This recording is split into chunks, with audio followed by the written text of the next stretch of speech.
Hello everyone, this is Alex Smith. Welcome to knowledge the ambition. स्वागत है आपका knowledge the ambition के इस सेशन में। तो ये हमारा H P S and allied pre 2021 के रिगार्डिंग मॉक टेस्ट सीरीज़ है, जिसका पार्ट 2 हम आज डिस्कस करने वाले हैं। ये पार्ट 2 है, इससे पहले पार्ट 1 हम ऑलरेडी डिस्कस कर चुके हैं, तो आप उस वीडियो को भी ज़रूर देखिएगा। चैनल पर पहली बार आए तो चैनल को सब्सक्राइब जरूर कर लें और नोटिफिकेशन बेल को भी ऑन कर लें, ताकि आने वाले सभी रेगुलर अपडेट जो हैं आप तक रेगुलरली पहुँचते रहें। तो चलिए स्टार्ट करते हैं बिना किसी देरी के। आज का जो पहला क्वेश्चन यहाँ पर पूछा गया है, rule of law index is released by which of the following. आपके ऑप्शन हैं यहाँ पर Amnesty International, International Court of Justice, the office of UN commissioner for human rights और the World justice Project. So the right answer is option number D, World justice Project. Rule of law index release किया जाता है world justice project के द्वारा। अब world justice project की बात है तो world justice project is an international civil society organization with the stated mission of working to advance the rule of law around the world. The World Justice Project works through three programs: research and scholarship, the World Justice Project Rule of Law Index and the Engagement। ये three programmes पर जो है ये work करता है। Headquarter की बात करें तो वॉशिंगटन डीसी यूनाइटेड स्टेट्स में है। फाउंडर हैं इसके बिल न्यूकॉम। फाउंड हुआ था 2006 में। प्रेजेंट टाइम पे चेयरपर्सन है विलियम सी हबार्ड। और लोकेशन आपको मैं बता चुका हूँ, ये इसका हेडक्वार्टर है वॉशिंगटन डीसी में। नेक्स्ट क्वेश्चन है आपका, the ideal of welfare state in the Indian constitution is enshrined in its dash. Preamble, directive principle of state policy, जिन्हें हम डीपीएसपी भी कहते हैं। ऑप्शन सी है फंडामेंटल राइट्स और डी है 7th शेड्यूल। तो ideal of the welfare state किसके अंडर आता है? ये आता है आपका option number B, right answer है directive principle of state policy यानी डीपीएसपी। अब डीपीएसपी की बात करें तो डीपीएसपी में क्या आता है? Welfare state in the Indian constitution. अब डीपीएसपी जो है इन्हें 3 पार्ट्स में डिवाइड किया गया है। ये part 4 of the Indian constitution में आते हैं। पहले आते हैं आपके socialistic principles, Gandhian principle and liberal intellectual principles. Next question है आपका, in which of the following regions of India are you most likely to come across the Great Indian Hornbill in its natural habitat? आपके options है sand deserts of north west India, higher Himalayas of Jammu and Kashmir, salt marshes of western Gujarat और western Ghats. तो इसका right answer है आपका option number D, western Ghat. Indian the great Indian hornbill in its natural habitats जो है वो वेस्टर्न घाट्स में मिलेंगे।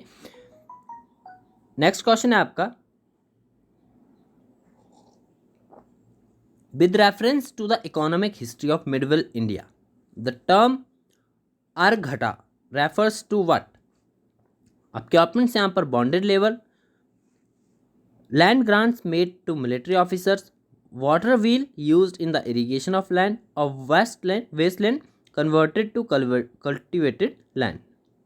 So the right answer is option number C, water wheel used in the irrigation of land. With the reference of economic history of medieval India, the term arghata is refers to water wheel used in the irrigation of land. Next question है, in 1920 which of the following changed its name to Swaraj Sabha. 1920 में निम्नलिखित में से किसने जो है अपना नाम बदलकर स्वराज्य सभा रखा था? All India Home Rule League, Hindu Mahasabha, South Indian Liberal Federation या फिर the Servants of India Society. इसका राइट आंसर आपका option number 1, All India Home Rule League ने नाम बदलकर रखा था 1920 में स्वराज्य सभा। The Indian Home Rule movement was a movement in British India on the lines of Irish Home Rule movement and other home rule movements. The movement lasted around 2 years between 1916 to 1918 and is believed to have set the stages for the independent movement under the leadership of Annie Besant and Bal Gangadhar Tilak to the educated English-speaking upper-class Indians. In 1921, All India Home Rule league change its name to Swarajya Sabha. ये date आपकी vary करती है, 1920-21 के बीच में ये आपका स्वराज्य सभा जो है वो नाम बदल कर रखा गया था। नेक्स्ट है question, who of the following organized a march on the Tanjore coast to break the salt law in April 1930? आपके ऑप्शन है यहाँ पर V O Chidambaram Pillai, C Ram Gopalachari, K Kamaraj या फिर एनी बेसेंट। तो which of the following organized a march on the Tanjore coast के ऊपर ये मार्च किसने आपका ऑर्गेनाइज किया था to break the salt law in April 1930? तो इसका राइट आंसर आपका option number B C Ram Gopalachari. Next question है which one of the following statements correctly describe the meaning of legal tender money? So the right answer is option number B. The money which a creditor is under compulsion to accept the settlement of his claims. B option इसका right answer है। So ये आपकी option B है statement, ये describe करती है the meaning of legal tender money. Legal tender money the money which creditor is under compulsion to accept in settlement of his claims. Next question है in the context of Buddhist history Mahaprajapati Gautami was dash composer of Buddha Charitra, the queen who extended the highest financial patronage to Buddhism, author of Abhidhamma Pitaka या फिर आपका option D है first woman to be obtained as a bhikkhuni. So right answer is option number D first woman to be ordained as a bhikkhuni. Mahaprajapati Gautami was the stepmother and the maternal aunt of Buddha. In Buddhist tradition, she was the first woman to seek ordination for women, which she did from Gautam Buddha directly, and she became the first Bhikkhuni, Buddhist nun. So, right answer is option D.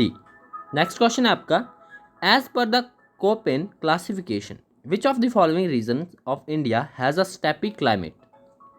According to the Koppen classification इनमें से कौन सा reason जो है वो steppe climate के अंदर आता है? आपके ऑप्शन यहाँ पर north eastern India, part of north western India and leeward side of western Ghat, coastal region of south eastern India या फिर central India. So the right answer is option number B parts of north western India and the leeward side of western Ghat is considered as a steppe climate according to the Köppen classification. Next question है which of the following most appropriately describe torrents? तो torrents को आपको यहाँ पर describe करना है, इसकी एक परफेक्ट सूटेबल आपको डेफिनेशन बतानी है।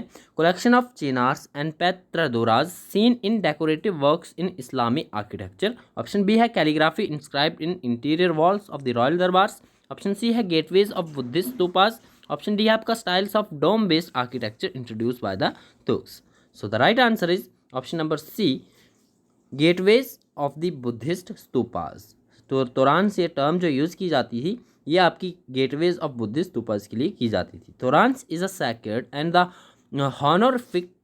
honorific gateway in Buddhist Hindu architecture. It is made of wood or stone. Torans are associated with Buddhist stupas like the Great Stupa in Sanchi as well as the Jain and Hindu structures and also with several sacred structures. Next question है आपका Consider the following statement. Statements आपको यहाँ पर दी गई है। First statement है as per Ramanuja God is सगुण ब्राह्मण। स्टेटमेंट 2 है as per Madhava the world is not an illusion but a reality. Which of the above statement is correct? So the right answer is option number C. Both statements are correct. In the 12th century, Ramanuja preached Vishishta Devata. According to him, God is Sagun Brahmana. The creative process and all the objects in creation are real but not illusory, as was held by Shankaracharya. Therefore, God, soul, matter are real, but God in inner substance and the rest are His attributes. He also advocated Prabhati Marg or path of self-surrender to God. He invited the downtrodden of Vaishnavism, and then in the 13th century, Madhva from Kannada region propagated Dvaita and dualism of the Jivitam and Paramatma. According to his philosophy, the world is not an illusion but a reality. God, soul, matter are unique in nature. So both statements are correct. तो ये थे हमारे आज के कुछ important questions. I hope आपके लिए beneficial होंगे। यदि आप इसमें और कोई एडिशन करना चाहते हो या फिर क्वेश्चंस की क्वांटिटी बढ़ाना चाहते हो तो आप कमेंट बॉक्स में बता सकते हो। अदरवाइज़ हम डेली बेसिस पर ये क्वेश्चंस देखेंगे, इनकी डिस्क्राइब भी करेंगे। आगे आने वाली वीडियोस में मैं और ज़्यादा इंप्रूवमेंट करने की कोशिश करूँगा कि ज़्यादा से ज़्यादा क्लासिफिकेशन आपको बता सकूँ इन क्वेश्चंस के रिलेटेड, क्योंकि सभी मोस्ट यदि आप वीडियो अगर आपको पसंद आता है तो वीडियो को लाइक ज़रूर करना है, अपने फ्रेंड्स का शेयर जरूर करना है। चैनल पर पहली बार चैनल को सब्सक्राइब जरूर कर लें, नोटिफिकेशन बेल को भी ऑन कर लें ताकि आने वाले सभी रेगुलर अपडेट्स हैं आप तक रेगुलरली पहुंचते रहे। तो मिलते हैं नेक्स्ट वीडियो में। Thanks for watching and best of luck for your bright future.